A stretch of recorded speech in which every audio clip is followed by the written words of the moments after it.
બજારમાં છેલ્લા કલાકમાં આવી મોટી વેચવાલી. સેન્સેક્સ અને નિફ્ટી 1% વધારેના ઘટાડા સાથે બંધ.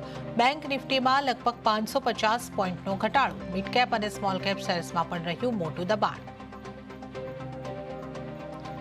વકફ સંશોધન કાયદાની સુનાવણી દરમિયાન સીજેઆઈની ટિપ્પણી, હજુ સુધી મામલો મજબૂત નથી એટલા માટે હસ્તક્ષેપ નહીં. કાયદાની સંવૈધાનિક વૈધતા પર સુપ્રીમ કોર્ટમાં ચાલુ સુનાવણી. બીજેપીના નેતા અમિત માલવિયાની રાહુલ ગાંધી પર આપત્તિજનક પોસ્ટ. રાહુલ ગાંધીને નવા યુગના મીર જાફર ગણાવ્યા. પાકિસ્તાની આર્મી ચીફ આસિફ મુનીરની સાથે મર્જ કરેલો ફોટો કર્યો શેર. જાસૂસીના આરોપમાં ધરપકડ થયેલ જ્યોતિ મલ્હોત્રાને લઈને એજન્સીઓનો મોટો દાવો. પાકિસ્તાનની યાત્રા દરમિયાન જ્યોતિને વિડીયો બનાવવાની આપવામાં આવી હતી ટ્રેનિંગ.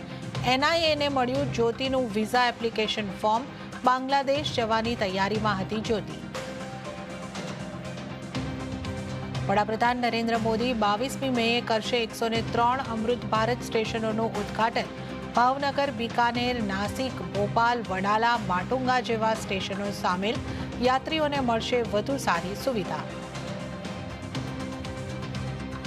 આવતીકાલથી વરસાદનો રાઉન્ડ શરૂ. 25મી સુધી હળવાથી ભારે વરસાદની આગાહી.